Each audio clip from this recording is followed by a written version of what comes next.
Hey guys, welcome to Impact. So, in this lecture, we are going to discuss an important judgment of the Supreme Court regarding appointment of chief election commissioners. So, recently, the Supreme Court can come up with a landmark judgment, which is touted by experts as a much needed reform. However, there also been some criticism that why is judiciary doing this and why are they getting involved when they don't want others to be involved? Then this is not the complete picture and more needs to be done. So we look at what was a present scenario, what was the judgment, what is the criticism, and what is the way forward. So till date, what does our constitution say? Article 324 of our Indian Constitution.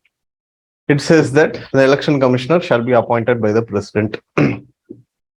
And they have also given provisions saying that this is subject to the provisions of any law made by in that behalf by the parliament. That is, maybe due to different reasons, maybe due to lack of time, the Constituent Assembly of that time decided, for now, let us go with this arrangement.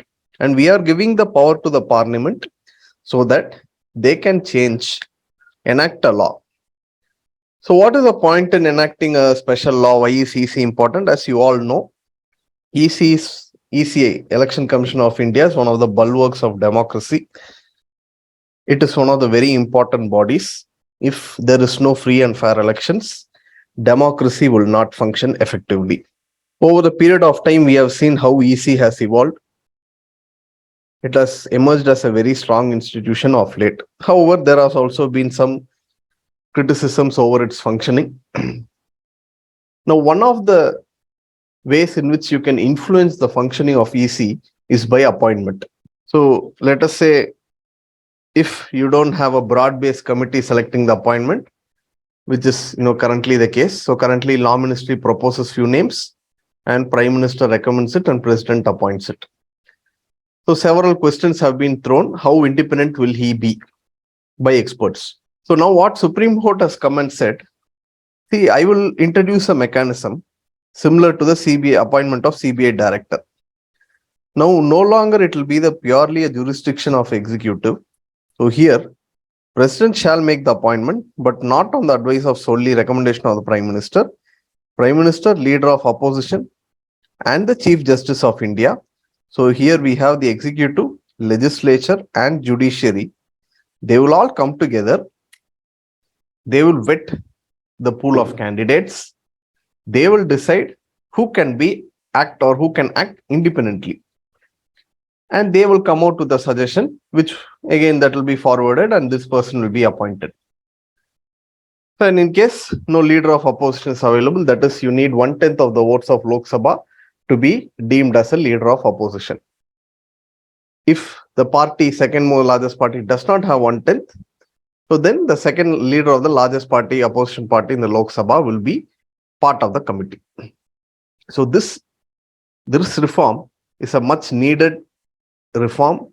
The appointment is solely in the jurisdiction of the executive. Here we are having legislative and judiciary stand, which makes the committee broad-based, which will promote the independence of the commission. So what, again, are these the only reforms that are needed? Here you can see CEC cannot be removed easily. It has to be on the same lines as the judge of a Supreme Court. However, if you see election commissioners as one of the amendment, due to one of the amendments made, CEC is not the sole election commissioner. He has two more election commissioners. And any decision is being taken by a majority. But these two other election commissioners can be removed easily, that the process is much simpler than the process for removal of CEC. So when this question was being put up, SC has simply told EC and CEC are not the same. Hence, we are not as of now changing any provisions in that. And they have also left the other questions, whether funding of the election commission, permanent secretariat, and the expenditure to be charged, which are all not currently there. So why is all this needed? So that EC does not depend on the executive for the money. He does not depend on the executive for staff. He doesn't have to put up a request. That request might be, stalled, might be questioned. So once this all permanent commission, permanent secretariat, when expenditure is charged, the legislature does not have any power over it. It has to be passed.